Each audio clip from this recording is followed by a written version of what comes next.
Konduksi adalah kata kerja yang artinya mentransfer. Misalnya mentransfer energi, panas, dingin, dan lain-lain. Untuk bisa terjadi proses transfer, harus ada media untuk mengirim energi dan harus ada perbedaan level tinggi rendah, panas dingin, positif negatif, dan lain-lain.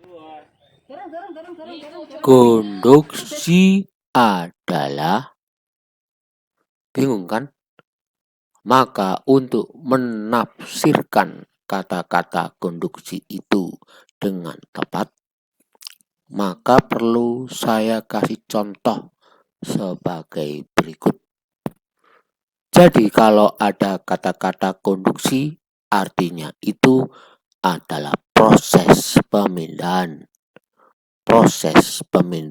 energi. Jadi misalnya api sebagai sumber energi panas mau dipindah ke air, maka memerlukan media, yaitu tempat untuk menampung air yang terbuat dari baja, di mana baja itu termasuk penghantar panas yang baik. Dibaca lagi ya, bisa sebagai pemindah dalam kurung penghantar energi panas dari api sampai ke air. Jadi panas dari api pindah ke air. Bayangkan kalau tempat penampung air tadi bukan dari baja, tetapi dari kayu, maka panas akan sulit berpindah. Bahkan kayunya pun bisa ikut terbakar. Panas berpindah secara merambat dari api yang nempel ke baja dan dari baja ke air yang juga menempel ke baja. Jadi airnya menempel ke baja ya. Bisakah energi panas berpindah melalui udara? Bisa saja, dan itu sudah kita rasakan dan kita alami, dan akhirnya kita memahami. Jadi kalau bersentuhan akan lebih cepat berpindah daripada terpisah jauh. Dengan berkembangnya teknologi semakin maju, maka energi bisa berpindah melalui media kosong atau melalui media elektromagnet atau tanpa elektromagnet. Misalnya di ruang angkasa, energi bisa berpindah tanpa melalui media apapun. Medan elektromagnet yang lebih tepatnya contoh sesuatu yang bisa berpindah secara jauh tanpa melalui alat-alat yang dapat dilihat. Apa itu yang bisa berpindah?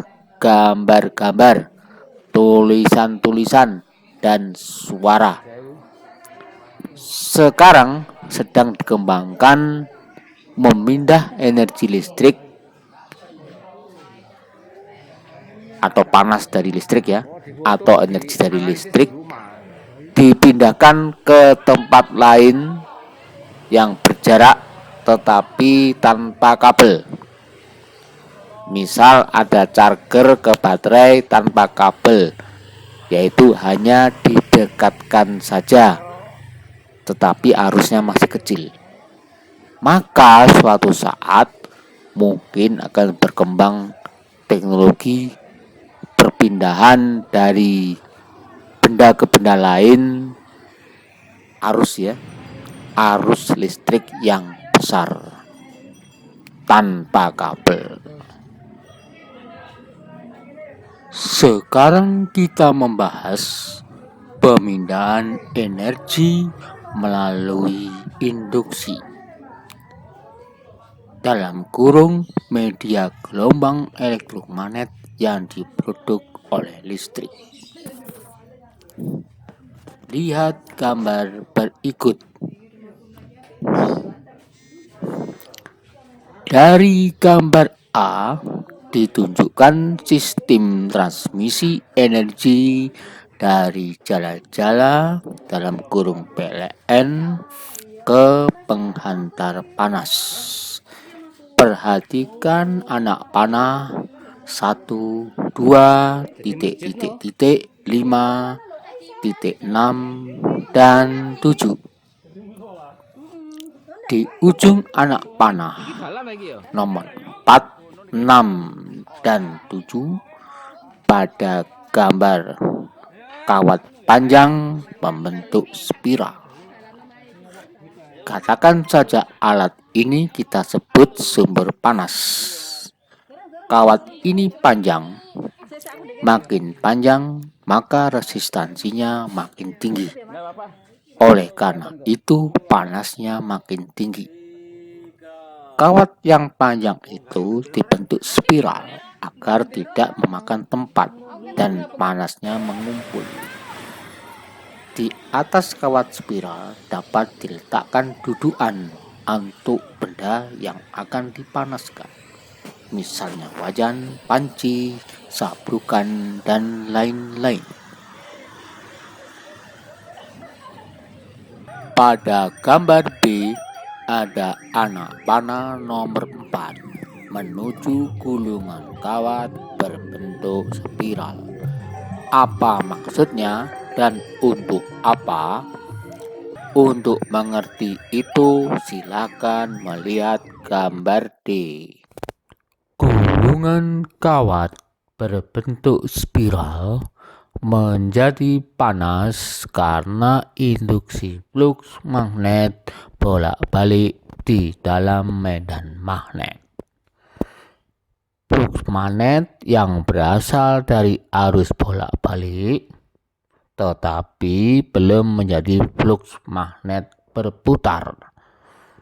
Fluks magnet berputar ada jika ada fluks magnet yang muncul dan berasal dari dua arus bolak-balik yang berbeda fasa. Namun, gulungan spiral tadi tidak mengalir arus listrik yang menyebabkan panas jika kedua ujung gulungan logam tadi tidak dihubung singkat. Jika kedua ujung tadi disambung atau dihubung singkat tadi maka muncullah arus listrik yang menyebabkan panas. Agar lebih panas lagi, maka kedua ujung kawat spiral atau kedua ujung konduktor yang berbentuk spiral tadi perlu dihubung singkat. Itu sudah mengalir arus listrik karena induksi dari fluks magnet yang melingkup konduktor spiral itu. Bisa juga diinjeksi dengan tegangan DC seperti ditunjukkan di gambar. Logam memang harus pengantar listrik dan pengantar panas yang panjang. Makin panjang makin panas karena resistansinya makin tinggi. Di mana titik L dan M-nya hanya dihubungkan saja tanpa tambahan energi listrik. Itu sudah mengalir arus karena hubungan loop tertutup, jadi mengalir arus. Sedangkan hubungan H'(I) juga sama, logam pengantar listrik dan panas yang panjang, di mana titik H dan I dihubungkan dengan sumber listrik DC. Dalam hal ini AC juga bisa Ini akan menyebabkan arus tambahan dan menyebabkan lebih panas lagi. Asal ini arah arusnya sinkron. Jadi arah arusnya sinkron tidak bertentangan dengan arus induksi. Asal yakni dari konverter DC-DC, dan lebih jelas lagi dari anak panah nomor 4. Untuk mengetahui maksud gambar D, kita perlu memahami hukum Faraday dan Lenz.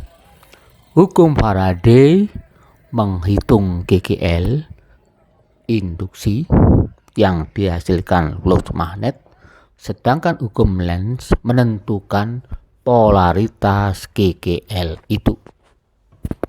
Dari gambar D, di mana kawat spiralnya yang dihubung singkat saja terminal L dan M, maksudnya dihukum singkat tok, tidak ditaruh di tempat yang khusus, maka ya tidak terjadi apa-apa.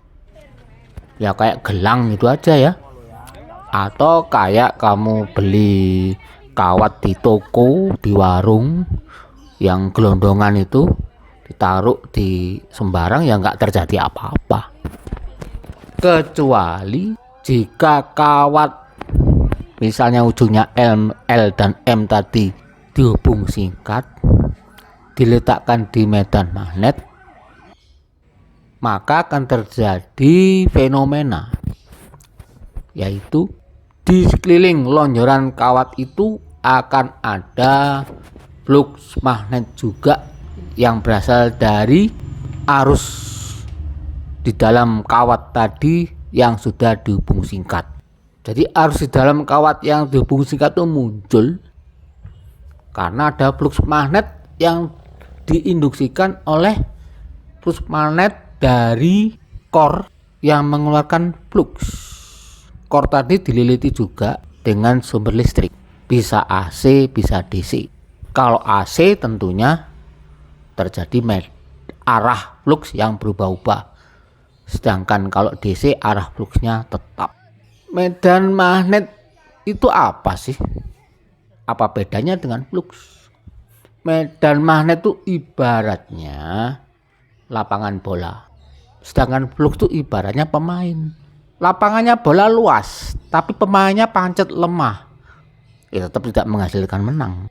Lapangan sepak bolanya default segitu aja, tapi pemainnya kuat, ya bisa kuat. Nah begitu juga medan magnet.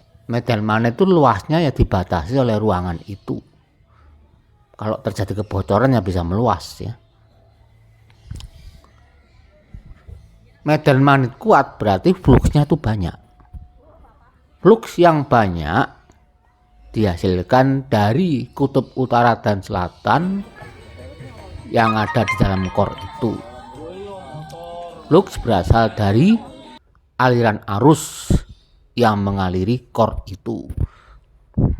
Tentunya arus bisa berasal dari AC atau DC. Makin besar tegangannya, maka arusnya makin besar. Kalau arusnya makin besar, maka fluxnya makin banyak. Bisa juga flux makin banyak itu jika core-nya makin bagus bahannya, lilitannya makin banyak. Tetapi bisa saja walaupun arusnya diperbesar, tegangannya diperbesar, ternyata flux magnetnya konstan. Berarti apa itu? Sudah jenuh, core-nya sudah tidak bisa meningkatkan magnet walaupun sumbernya ditingkatkan. Jadi core-nya sudah tidak menghasilkan magnet untuk menginduksi sesuatu logam yang ada di situ. Jadi jenuh, dia mendatar, tidak naik lagi. Apa yang kamu perbuat kalau ingin terus menguatkan flux magnetnya? Ya diubah diameternya, dimensi core-nya diubah, lilitannya diubah, bahannya diubah, arusnya juga diubah, tegangannya sumber juga diubah, akan menghasilkan flux yang banyak. Kalau bahan magnetnya bagus, core-nya bagus, maka tidak perlu besar-besar, flux magnet sudah cukup kuat. Flux magnet yang mengalir di medan magnet itu akan menginduksikan kawat atau logam yang dihubung singkat tadi. Jadi aliran logam yang dihubung singkat tadi yang ditaruh di medan magnet itu akan menghasilkan flux magnet juga, flux magnet lawan. Tentunya arahnya nanti diterangkan lebih lanjut arah fluxnya itu. Karena logam tadi dihubung singkat, maka mengalir arus dalam logam itu. Kalau dihubung terbuka, ya tidak akan mengalir arus, tetapi tetap dilingkupi oleh flux magnet induksi. Bukan flux magnet yang keluar dari core tadi, ya, tetapi yang keluar dari logam yang tidak dihubung singkat tadi, ya tetap keluar. Kalau dihubung singkat, keluar dan menghasilkan arus, gitu ya. Apa efeknya kalau logam yang dihubung singkat tadi menghasilkan arus? Efeknya ya tentunya menghasilkan panas. Apalagi kalau dipilih R yang tinggi. Memang dibuat bahan logam yang R-nya tinggi memang untuk penghantaran panas. Sehingga bisa untuk aplikasi memanaskan ruangan, kompor, memasak air dan lain-lain. Semakin panjang logamnya, maka R-nya makin besar, sehingga juga makin panas. Maka kawat itu digulung secara spiral biar menghemat tempat. Kalau tidak digulung, ya panjang. Bisa-bisa panjangnya satu kelurahan ya. Arah flux magnet dan arah arus bisa bertukar posisi. Tergantung diletakkan mana arah arusnya dan diletakkan mana sumber magnetnya.